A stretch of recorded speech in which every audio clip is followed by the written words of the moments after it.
Can you adjust the camera? I'm So I can see your face. Yeah.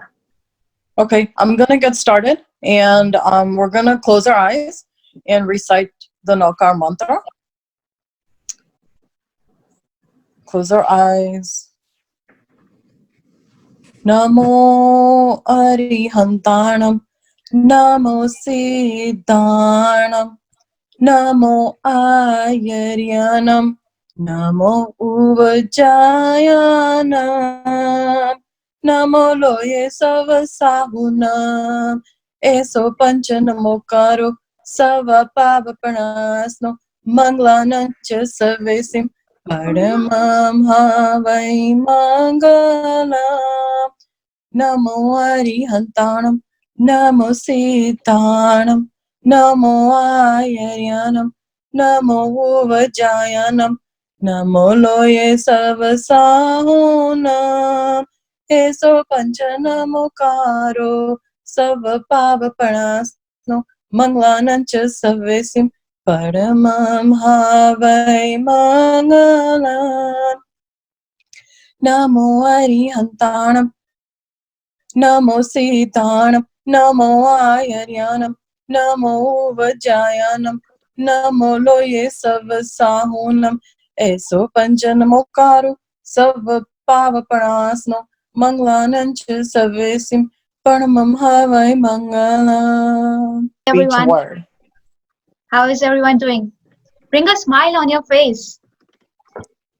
Smile. I want to see all the faces smile. It's not, I don't want to like give you a boring lecture or anything. I want smiling faces. Hi. Wave your hands. Yes. Yes. That's what I want to look. All right. So yeah, you can do your hands down. Okay. So I can see many new faces here. Most of you who are not aware, my name is Aishi, and I'll be your teacher, one of your teacher, along with Neelam. So we are here to study Bhaktamar Stotra, and we'll try to make sure like you get it till the end. So okay, so far we discussed like, can anyone tell what Mantumji did in the previous 2 shlokas? Swasti and Atisha. Wait.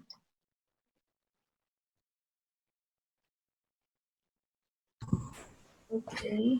I'm unmuting Nisha and Umang. Okay. So meditating, and so the king wanted to listen to one of the good speeches. Panatinga refused. Mm-hmm. So then he kept on asking. The king kept on asking, and then finally he told the guards to forcefully come and get Manatunga to the kingdom. And then the king asked, why was he not coming? And then Manatunga just remained silent. Then the king got angry, and he locked him up with chains, 48 chains, and then he sat in 48 locks everywhere, and then he sat and he was writing the Bhaktamar, and one by one all his chains went away. Mm-hmm. And then he went out, and then the guards told the king, and then the king asked for forgiveness. All right. Okay. So to cut short, so we saw like there was a very important element in the entire story. If all of you noticed, I don't know you noticed it or not, but just to bring you into the consideration. So yeah, the most important thing was when Mantunga started writing that Bhaktamar Stotra, what happened? His locks started breaking down one by one, right? So far we have broken like 2 locks by studying first shloka and second shloka. So are you all ready to break the 3rd lock? Yes or no? Nod your heads. Yes? Yeah. All right. Okay. So previously, like in the past 2 shlokas, we saw that Mantunga was trying to, pray to Adinath to start composing a to start composing a hymn. Okay, and in third shloka we will see that how he decides. I mean, he made a resolution, and then like how he present himself to fulfill that resolution. So we're gonna see that in the third shloka. Let me start sharing my screen.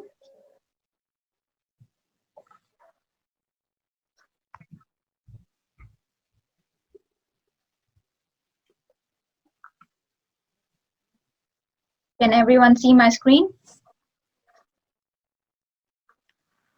Just give me a minute. I'll just open my presentation.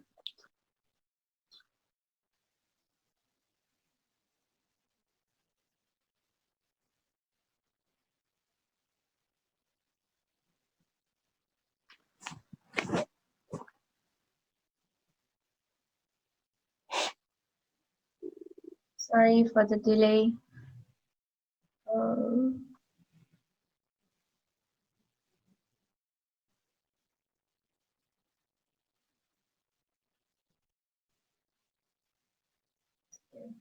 Can everyone see it now? Not the loading presentation. All right. Okay. So welcome to the third session of our Bhaktamar Stotra. Okay, so before moving on to the pronunciation part, let's just analyze what you all can see in the picture. I want 5 answers, a quick one. Just have a glance over this picture and what do you observe?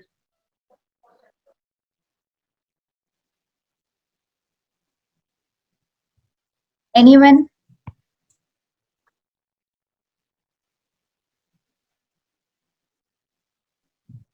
Okay, Neminath has a hand Ashiji, raised. can you bring the screen down a little bit because it's not very clear? Nisha, I'm going to unmute Nemina. Okay. Neminath, you're being unmuted. There's like a group in the center, and the group is radiating light. Okay. Okay. Who else wants to give a try? Arav is next. Okay. There is a book giving white light. Mm-hmm. Okay. Saina and Chahat, you're next. You've been unmuted. I think that there's the Bhaktamar Stotra written in the book. Okay. What, can anyone tell? Okay, Jainesh, you're next. we have 2 more responses left. So can anyone just like take a close look on this child? What is he doing? What child? This child with Jainesh, some you've been power. unmuted. Go ahead. See a book with white sparkles around it that has Bhaktamar written in it. Okay, good try. I want someone to Isha, focus on the child and just let me know what is this child trying to do. Come on, guys, Nisha, you've been give a try. unmuted.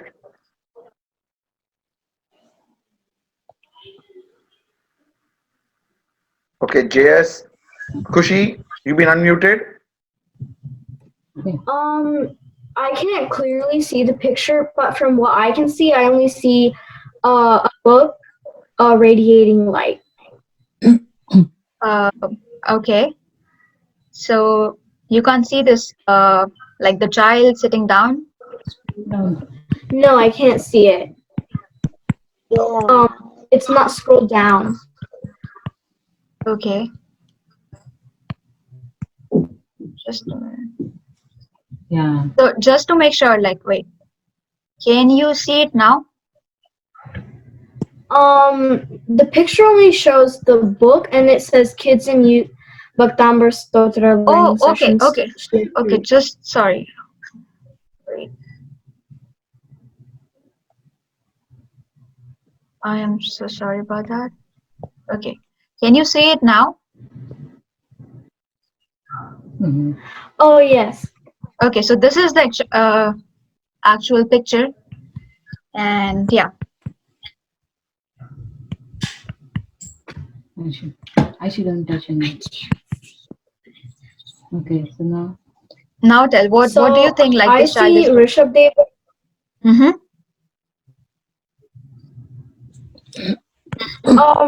Well, when I see Rishabh Dev Bhagwan, celestial angels, and then a child, I think looking in, like pot or vase of water. Mm-hmm. And I can see from the water there's like a reflection of a celestial light or a sun. Wonderful, wonderful analysis. Yeah. One more, last. Who else wants to give a try? I'm unmuting JS. Okay.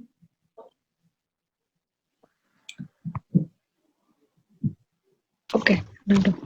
I think that that boy is wanting to get the moon, but he can't get it. Hmm. Perfect. I think that boy is trying to get the moon and touch it. Perfect. Yeah. Okay. No problem. So those of you like who had the same answer, we'll give you another chance later. Yeah. So as you can see in this picture, we'll just like figure out the main elements, and then after pronunciation, we'll try to join the dots. So you can see like Lord Adinath in the center, and then on their adjacent to them, you can see like the Indras and Devas praying.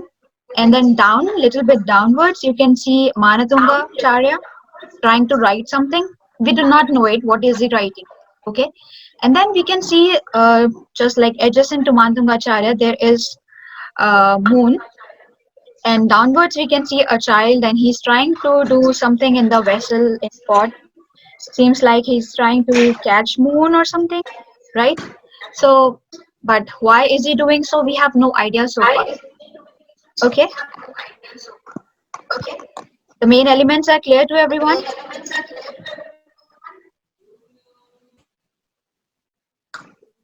All right. So let's move on to the pronunciation first, and then I'll give you a like an entire meaning of this entire shloka. So first word we have is buddhya. Buddhya. So it's derived from the same word buddhi, which means your intelligence, your intellectual level. Next is vinapi. Vinapi. I hope I'm clearly audible to everyone. No?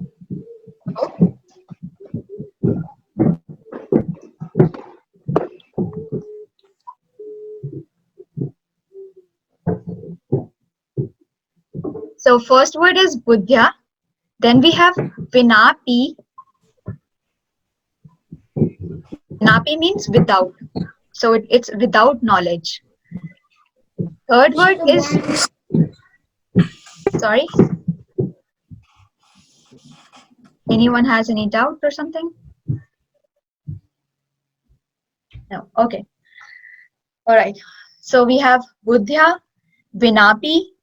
Third word is actually made from two words, which is vibudha plus archita. As you can see here in the left side, vibudha plus archita, which is vibhudharchita. Vibhudharchita. It's made from two words, vibudha plus archita. Is the word clear? So when we'll sum this word up, it will be vibhudharchita. So we have got buddhya, vinapi, vibhudharchita. Vibudha basically means through devas, and archit means they are venerating him, they are praising him. Next word we have is padapitha. So we'll break it. Pada means your feet, and pitha means your back. Padapitha.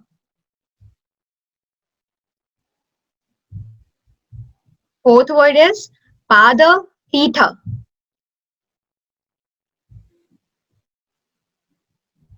So the entire line is Buddhya Vinapi Vibudharchita Pada Pitha.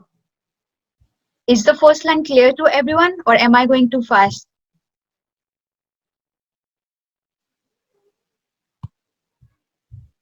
Any questions or anything, doubts, concerns? Please raise your hand. Or if it is okay, just thumbs up. Oh, Suchir has a question. Suchir. We can unmute Suchir.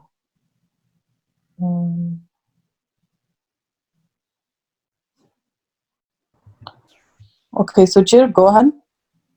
What does Vinapi mean? Vinapi is, okay, as you can see, Vina plus api. Without. It means without. Without.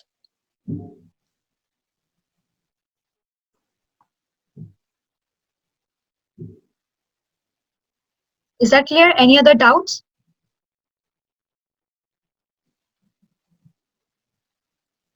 Okay.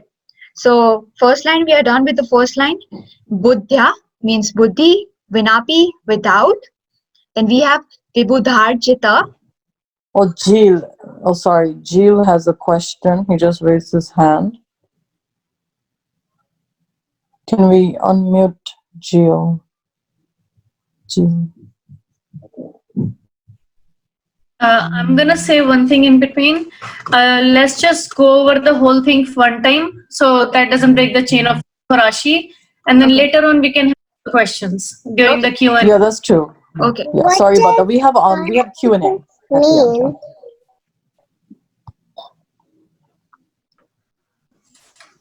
Ashi, go ahead, please. Okay. Just give me a minute. All right. So next we have is stotum. Stotum. Okay. Stotum, stotra again. Like it's another word for stotra, which has been, it has some rules applied. That's why it became stotum according to Sanskrit language. Then we have is samudyata. Samudyata, which will combine to samudyata. Stotum, samudyata. Samudyata means very quickly, very readily. Next we have is matir. Matir. Matir, again, it's our mind, our intellectual level.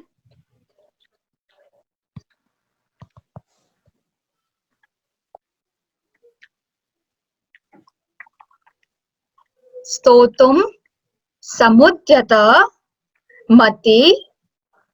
So we'll combine this R with matir. Matir, and then you'll see the next, the breakdown of the next word down, like in the center. So it's vigat trapa. We'll say it like, we'll break this word as well. Vigat trapa. Vigat trapa plus aham. Again, once more. So we'll break this word actually into three parts. First is vigat, then we have trapa, and then we have aham, which will give us a word vigat trapoham. So since there were two A's over here, it combined and it became O. Vigat trapoham. I'll repeat the line once again. Stotum, stotum, samudyata, samudyata, matir, matir, vigata, trapoham. So samudyata, again, it means, I said like samudyata means readily, very quickly. Mati is here being referred to as our mind, and Vigatrata Poham, it means like out of shame, out of that guilt which Mantunga had, but we'll get to know about it, like why he had this guilt later. I'll quickly go on to the two lines. Buddhya Vinapi Vibudharchita Pada Pitha Stotum Samudhyata Matir Vigata Trapoham.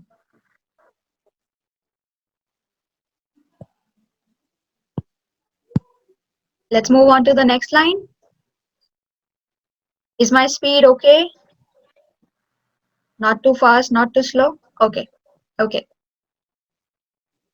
I'll take the questions at the end of this completion of this particular shloka. Like once we are done with the pronunciation. So yeah. Third line we have is Balam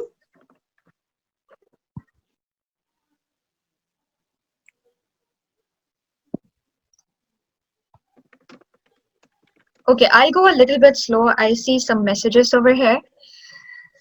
Okay.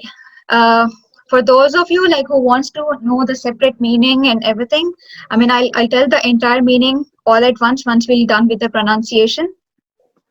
So once again, I'll take the entire stotra, entire shloka. Buddhya means buddhi, intelligence, intellectual level. Vinapi means without. Vibhudharchita, Vibhudharchita. So it's made from two words, Vibhudha plus Archita.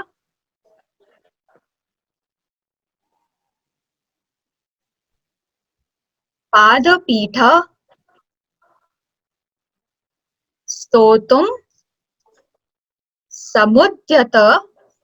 Stotum here refers to the stotra. Samudhyata, readily, quickly. Matir, mind. Vigata Trapoham. Vigata Trapoham means he was feeling very guilty. He was feeling very shameful. Manatunga here. Next line, third line. Balam. Balam. Balam derived from the word Bal. Bal means Balak, means a child. So here we have the description of the child. Balam Vihaya. Balam Vihaya Jala. Jal means water. And Vihaya means left, to leave something. So we have Balam Vihaya Jala.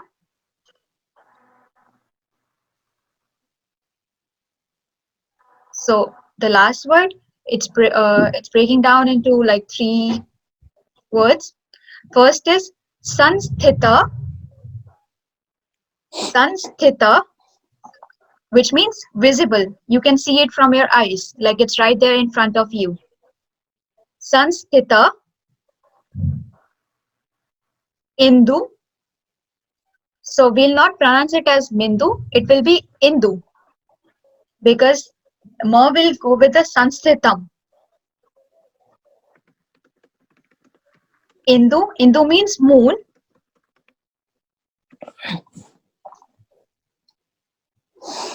Bimba.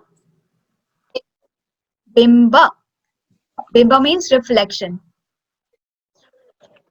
So it's Sanskritam, Indu, Bimba. I'll repeat. Sanskritam. Sun. Firstly, we'll break this also. Let's try doing this. Sun, Sthitam. Combine sa enter together. So it will be stha, sthitam, indu, bimba.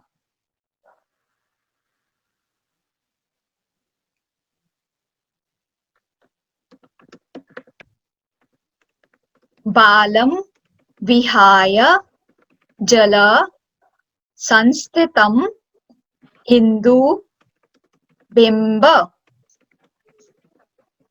Is that clear to everyone? 3 lines? Okay, I see some. I see some of the personal messages, like private messages. So some of you are asking about each and every meaning of the word, and some of you want me to do like the entire shloka first. So I consider both of them, because it's like half of you wants to know each and every meaning, and half of you wants to know the entire shloka. Fourth is manya, man yah,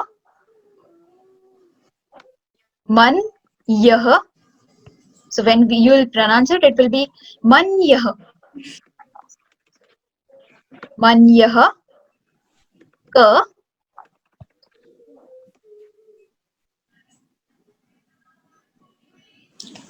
Again, man we read earlier. It's man means mind. Kaha, so kaha means con. I mean who. Man yah, ka, ichhati, man yah, ka, ichhati, ichhati. So say it like ich and chati. So when you will combine it, it will be ichhati. Ichhati means desire.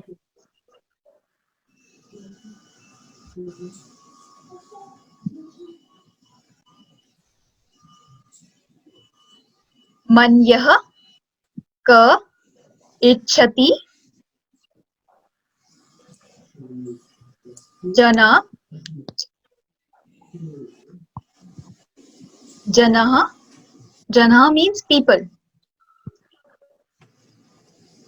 Janah. It won't be just jana or jana. It will be janah.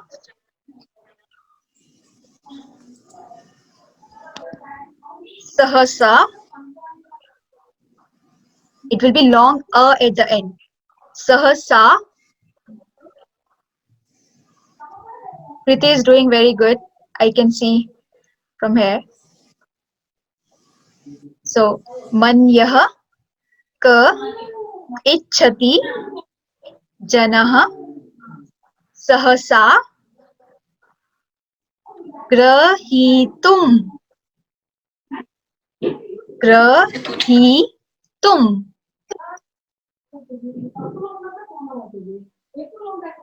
Man yah, ka, ichhati, janah, sahasa, grahitum.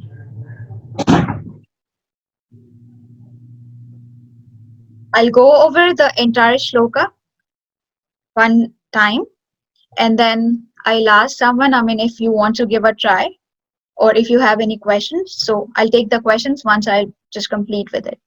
So buddhya vinapi vibudharjita pada pitha stotum samudhyata matir vigata trapoham balam vihaya jala sanstita mintu bimba manyah ka ikshati janah sahasa grahitum. Okay, I'll just sing it once, and then just listen to me carefully, and then volunteer. So it will go like this. बुद्ध्या विनापि विबुधार्जित पादपीठ स्तोतुं समुद्धत मतिर्विगतत्रपोऽहम् बालं विहाय जलसंस्थितमिन्दुबिम्ब मन्यक ईक्षति जना सहसा ग्रहीतुम्.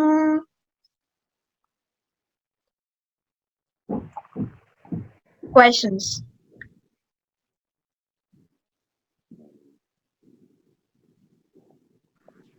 I'm unmuting Tivisha now. Okay. Can I say the stotra?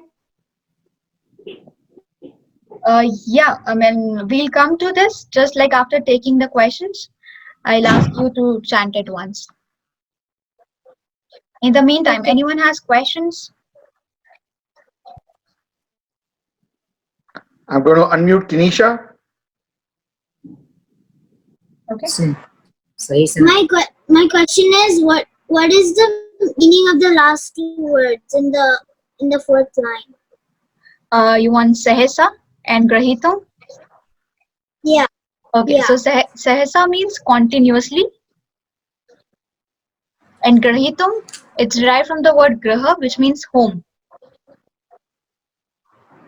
So like all these separate meanings will start making sense to you once we'll go through the entire meaning of the shloka. Oh wait, can you just say Graitum? I didn't hear properly. I'm unmuting Atisha. Grahitum means home.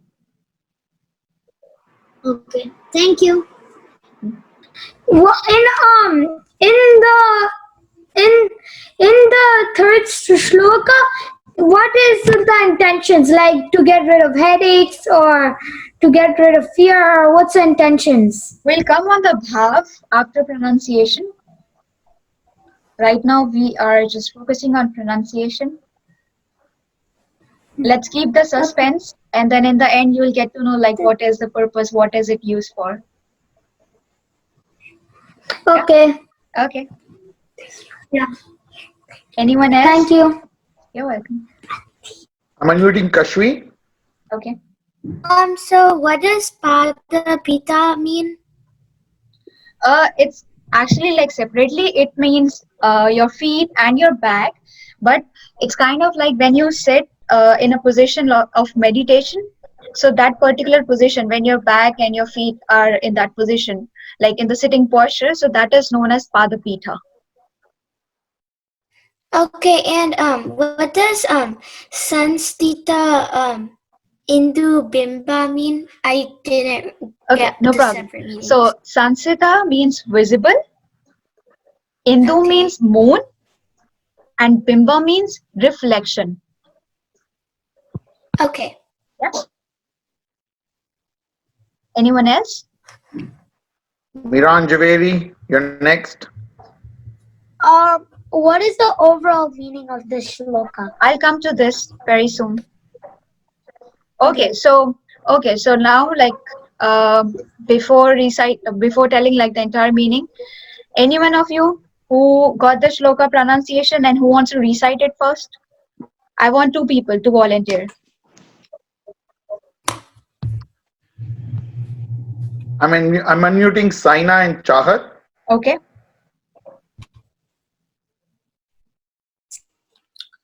Buddhamanapi vibhudharchitapatapitha stotam samudyatamatirikatatapoham palam vihaya jalasantatamindupim manyaka ichati jana sahasagrahitam. Very good. One more. Avni and Anay Jain.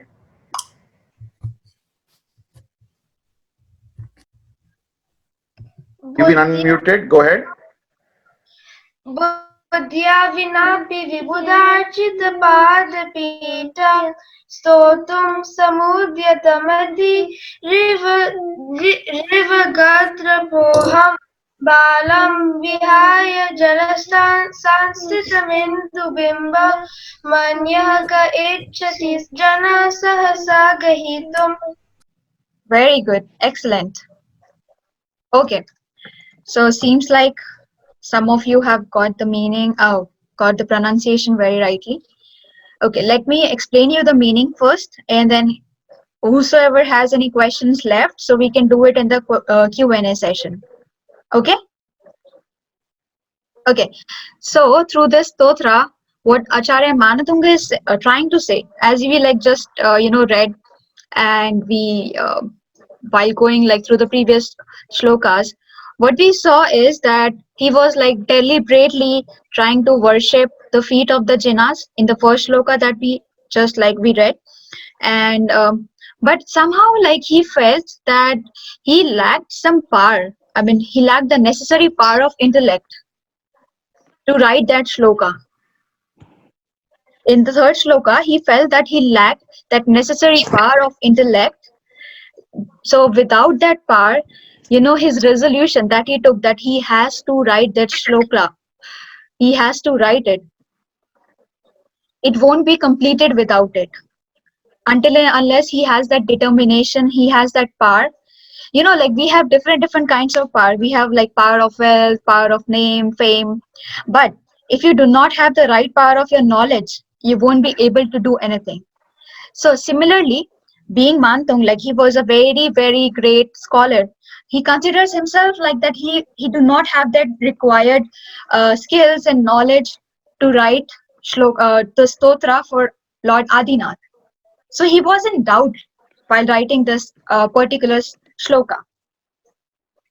So later, so that was like he said in the first two lines that you are being venerated by the great Indras, by the great Devas, but somehow like I feel like I am very guilty, and I feel myself like very shameful because I do not think like that I have the necessary power. I do not have those skills that I can write a stotra on you in your praise. So that was the meaning of the first two lines. And as he moved forward, now comes the role of a child.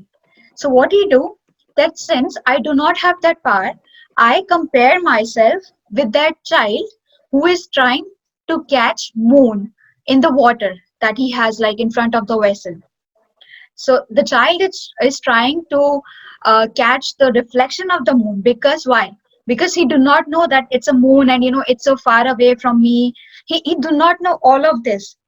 All he knows is like he sees a reflection right in front of him, and he just want to catch it. Is that clear so far? So the child here wants to catch the reflection of the moon. Reason being here, when we are like in the stage of an infant or toddler, we do not know what is right. If someone will, like if I am in the age of like 2 or 3 years, and if my parents have not told me that, okay, if someone put a snake right in front of me, I consider it like, okay, it's something, like for a game. I mean, it's something to play, right? Because I do not have that mind to judge whether this is right, this is wrong. I do not know what is it. I'll just consider it like, okay, something is right there in front of me. It is what we do when we are an infant. We just play all the time. We eat. We do not have any worry. We are free from all the tensions, right? I'll take the questions in the end. So yeah.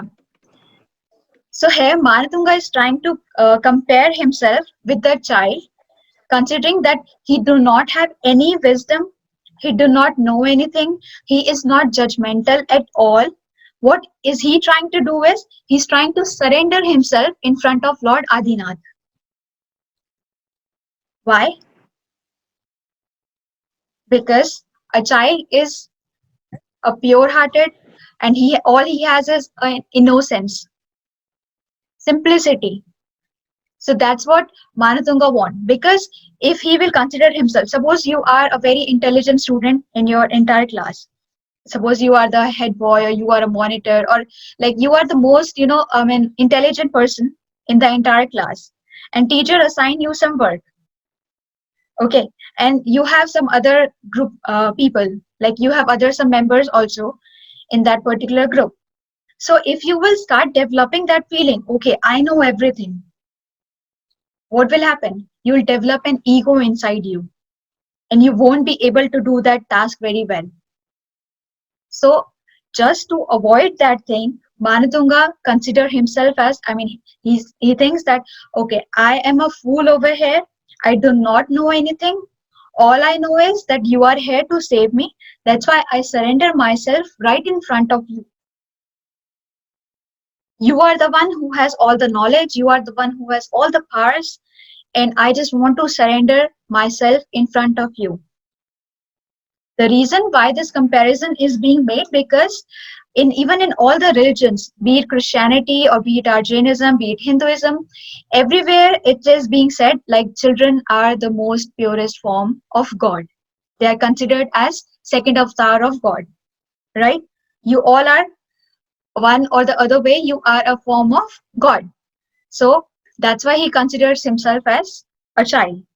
And with that innocent heart, with that pure heart, then he determines that, okay, I have that innocence in me, I have that like simplicity in me, and without questioning anything, now I can start writing my stotra. When he get this attitude, he is able to compose another shloka, and he is able to break the third lock which the king posed for him, like out of the 48 locks. Is that clear?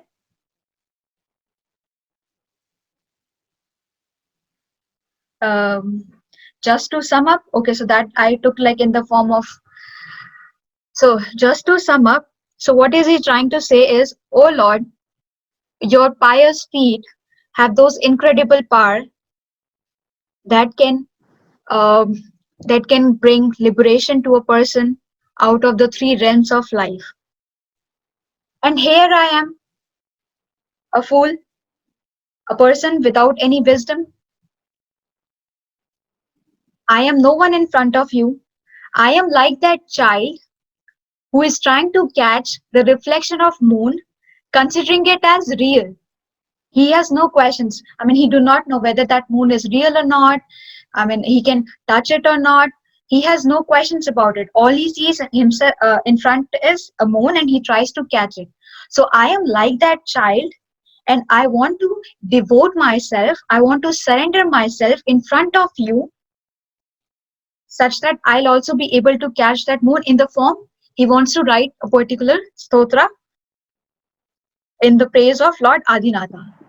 So in that way, like he wants to make sure that there will be no errors, no faults left while he's writing that stotra. So that's all like the entire meaning of this shloka number 3. So now if you have any questions, just let me know. You can raise your hands.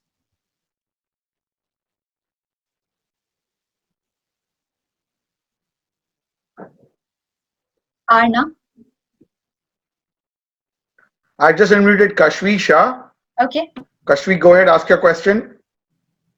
Okay, so is the overall meaning basically that to avoid making any mistakes and getting egoistic, like to avoid being like he knows everything, he surrendered himself to Lord Adinath and considered himself as a child to maintain his innocence and to avoid any errors, so that way he was able to write the third sloka. Perfect. You have very well explained the entire meaning. Very good. Arna, you're next.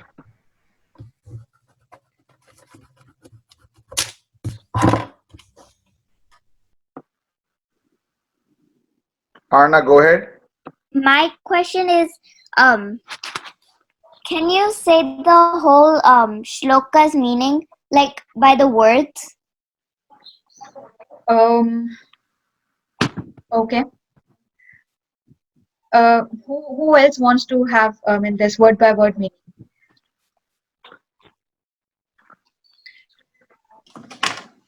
So Ashi, let's just ask everyone their question and then we'll answer them one by one. Okay. Just Okay. make sure everybody has the same question. So Yeah. Tivisha, you're next. You're unmuted. Tivisha, go ahead. What's the meaning of Vibhuda? Okay, I'll go to the meaning by meaning all at once. Any other questions apart from the meaning? JS, sorry, I don't know your name. If you could write your name next time. So, do you have does he say that he's foolish for all the 40 slokas? Well, you will see it like as we will move ahead. So even in the sixth shloka, he said reason for considering himself as foolish, because again, if he will consider himself as okay, I am the greatest one, there is no one ahead of me, I know everything.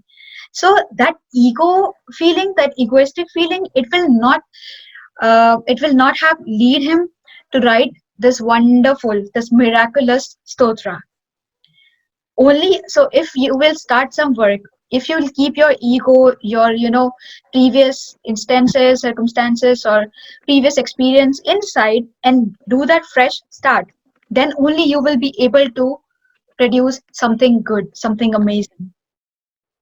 So here he wants to drop his ego inside and then he wants to write. So yeah, that's why like in the beginning itself, like he treats himself as a foolish person, that I do not know anything, and all I know is that you are here to help me. Like Lord Adinath is here to help me if I suffer from anything. And all he is doing is just venerating him, praising him, appreciating him in the entire shloka, in the entire stotra. I'm unmuting Atisha Swasti. Okay. I had a question. So, since why is everyone talking, like why was Matam Swami surrendering to Adinath Bhagwan? Why not any other Tirthankars? Because he is composing the stotra in the dedication and honor to Lord Adinath, like the first Tirthankar. He is the He is the first Jina. So there are other stotras also written, like allocated to different Tirthankaras, but this one specifically was written for Lord Adinath. Although he has not mentioned it, but considering it like with the story and the time period when he was there, so it is being like treated as that okay, he associated his Jina with Lord Adinatha, because he was the first Tirthankar, because of Lord Adinath that entire civilization took place. Okay. Thank you. I am unmuting Namra. Okay. I have a question. So is that boy really like not gonna bully? Is he like not saying? Is it like is he like hitting so like the other person doesn't feel bad? Like he's not gonna share. Like if he is he gonna is he like kidding because he's saying that he's foolish because if he says that he's a genius, then he would be like sharing ego. So is he really like kidding so he won't hurt anyone's feelings? Well, I mean here more than feelings, it's a part of like own self-esteem. So that little boy that you saw in the picture, so it's kind of an example. Just like an infant, like a very small baby of like 1 year or 2 year who just started to walk, and he sees something like anything in front of him. I gave an example of snake, or if he sees like an elephant, he do not know that it is an elephant or it is a snake. So what he's trying to do is he's trying to just like catch that particular thing, whatever he sees in front of him. So in the same way, like the child that you saw, he was trying to catch it. But Manatunga has compared himself with the child because he wants to get that innocence, that simplicity in him. Because the power that he required to compose that entire stotra, he can only attain by losing all his, tainted passions or emotions or ego, everything inside. Then only he can write like unbiased stotra, unbiased hymn. I'm unmuting Alina or Aliana, sorry.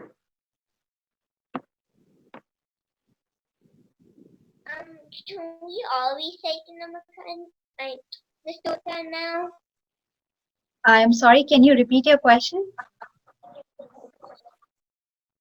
Can we all recite the stotra now? Can we? She's asking to recite the whole stotra now. Oh, okay. We'll do it like in the end, if that is fine. Okay. Yeah. Okay. Last question, Pratham. Hello. Can you guys hear me? Your voice is echoing. Okay, yeah. Seeing the time, would it be possible to go into the bhav and homework before repeating the meaning of each word? Okay. Sidbhai, can I do that? Yeah, let's do that. Let's finish up the whole, because there are people also from India here. Yeah. So let's go to the bhav and meaning. And guys, we will cover the meaning of one by one word also by the video, which will be shared after this. So we'll move to the bhav of the stotra, because we do have people joined from India and it's getting 12:30 over there. Yeah, yeah. Thank you. Appreciate it. Thank you, Pratham.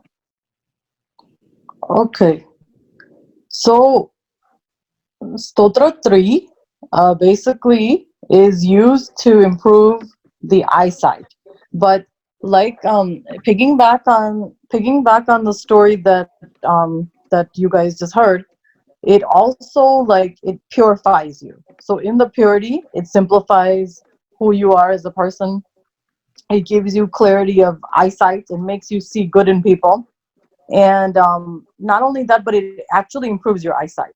So if you have any sort of numbers or eye issues or things like that, you can use it for that, to reduce your glasses number and things like that. But it also helps you with simplifying your thought process, clarifying and seeing the good in people.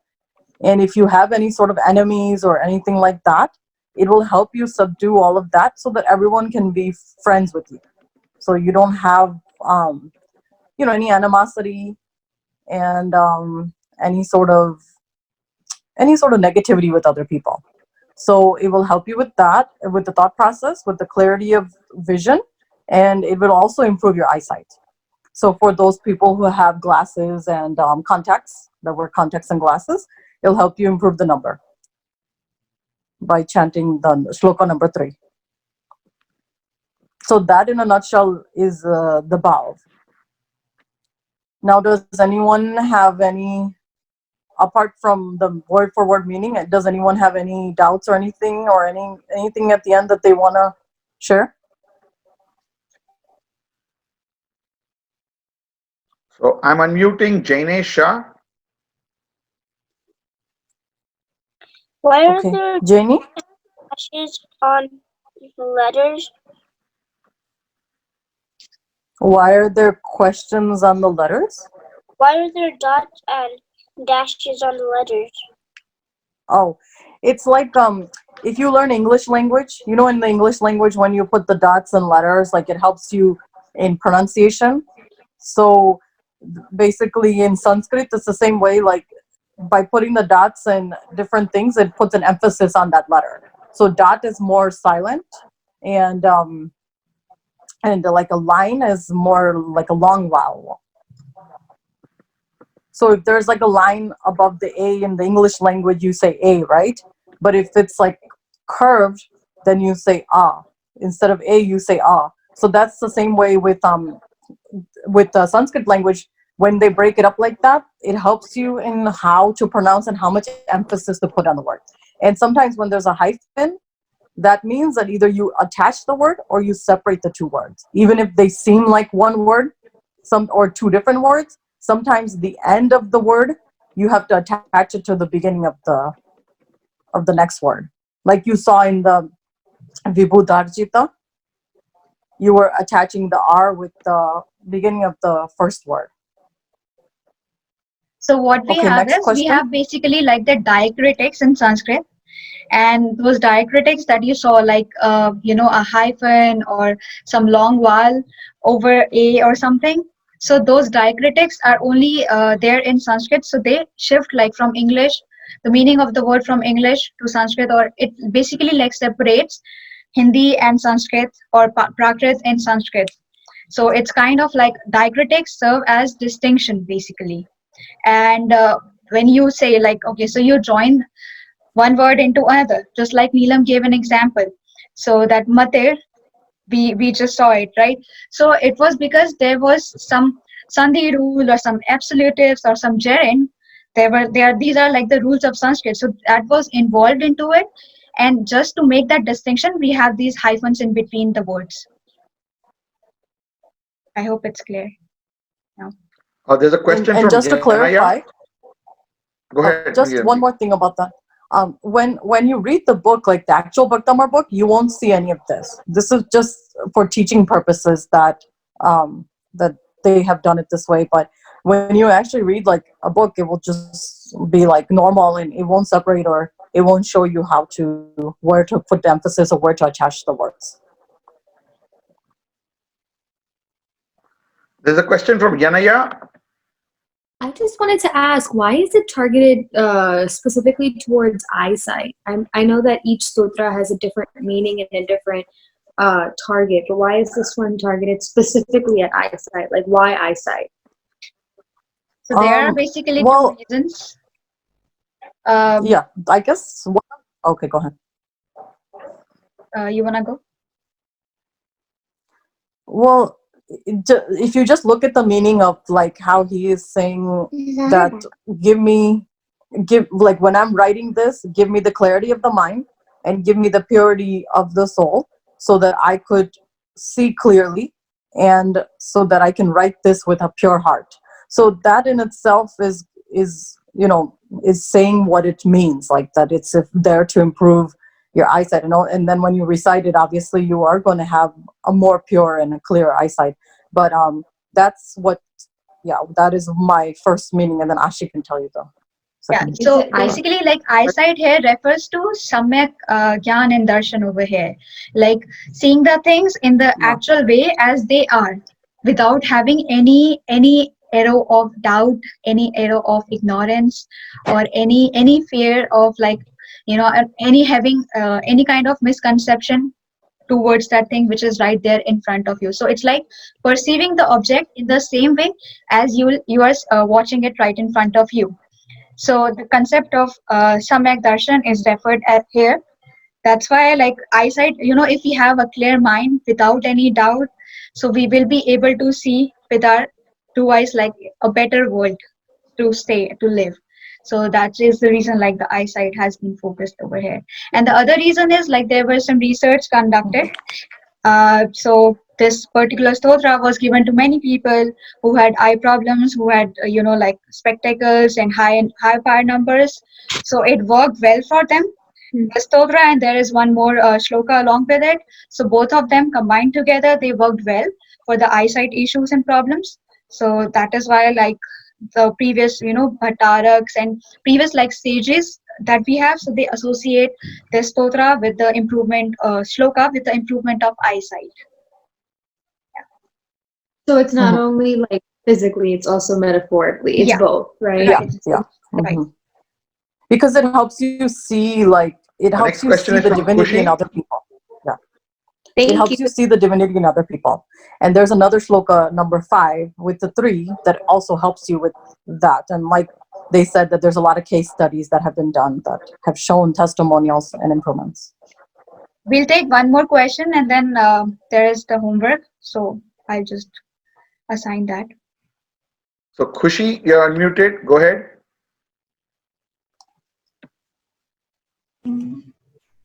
So I just had a question regarding the homework. What would the homework be? Okay, I'm coming on to it next. So, okay. Can I go or? Okay. Yeah. So the homework is Can going you to all be see the pretty screen? similar. Yeah. Yes. Okay. So this one will be a little bit different and interesting one. So what you have to do is you have to take a water vessel, like anything you can take, a water bottle or a glass, anything, and you have to keep it in front of you before you will practice the chanting and the writing. So you have to keep it in front of you, and then you have to chant the stotra and complete your writing as well. And once you are done with it, you can apply it on your eyes or you can drink that water. And you have to do it. Try to if it would be good if you can bring it in practice. Try to do it daily whenever you chant the shloka or even practice it for once. So keep that water, it will be considered as a sacred water. So you can drink it, you can apply it, especially to your eyes, since today we are focusing on the eyesight. So you can apply that sacred water on your eyes. And then we'll analyze the result once will be done with all the 48 shlokas. So we will figure out if you experience any change or not. Let's take it as an experiment. I'm sure you would be bored of drawing the same symbol or something like that. So that is the mandatory part, you have to chant and write the shloka and record and post your video. But apart from this is for your personal self. So take a water vessel, put it right in front of you whenever you are about to start the chanting or make the video, or you are about to start writing. And when you are done with it, just drink that water by praying. And then we'll see do it daily. I'll not assign you any particular time, but as much as you can do it, just try to do it daily. Also, if you can sprinkle it, you can also sprinkle it in the house or throughout. That also helps in the plants, and if you sprinkle it in the house, it changes the vibration, and see if it helps you with the people in the house. How has it been? How does it change the environment in the home, and how it helps you see things differently? So maybe that could help. Or you could sprinkle it if you have homework or something. You can sprinkle it on your homework papers. No, but don't wet the entire paper. No, yeah. Teacher will Don't. be what you don't did. make it wet. Yeah. Just. So just it's a little kind of bit, a sacred water. Whatever you want to do with it, you can do it in the best possible way. You can do it for the betterment of your own self as well as the people around you. I have Hasi your hand, so I'm going to unmute Hasi. Go ahead. I just had a question for this stotra. How many times should we recite it for it to efficiently work? Okay, so if you will ask me the standard thing, so it's 9 to 27 times, but there is no limit. If you feel you can chant it 108 times, so that is the best number you should chant it. But it all depends on whenever you are feeling happy, you are feeling that okay, this is the right time, you should do it. So do as much as you can do it. There should not be any counting. So just like Manatunga surrendered himself in front of Lord Adinath, so you have to do the same thing. If you will surrender it without having counting on your fingers, I think it would be more effective, because that's what I did for myself, and I got excellent results. That is the reason I'm here in US right in front of you, because of this stotra only. So yeah, I'll say countings and that time, it really doesn't matter much. But yeah, standard time is Brahmurat, 4 to 7 in the morning or 5 to 7 in the evening time. If you want to follow that standard thing, you can go with that. So it's 27 times shloka, and if you want to chant riddhi or mantra along with it, you can do that too.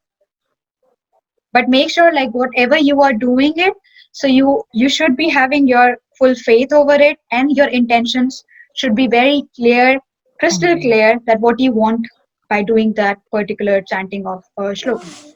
Namo Arihantanam, Namo Ayaryanam, Namo Vajjayanam, Namo Loe Sabbasahunam, Eso Panchinamukaro Sabbapanasano, Manglanam cha Sabbe Singh, Padmam Havai Mangalam, Namo Arihantanam, Namo Siddhanam, Namo Ayaryanam, Namo Vajjayanam, Namo Loe Sabbasahunam, Eso Panchinamukaro Sabbapanasano, मंगलानं च सव्यसिं परमं हवै मंगलम् नमो अरिहन्ताणं नमो सिद्धानं नमो आयर्याणं नमो वज्रायाणं नमो लोये सव्वसाहुनं एसो पंच नमोकारो सप्पावपनासनो मंगलानं च सव्यसिं परमं हवै मंगलम्।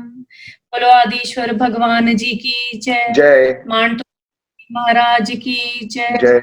भक्तमार स्तोत्र जी की जय। जय। शंकर भगवान जी की जय। जय। जय Jay, okay. शास्त्री देव की जय। जय।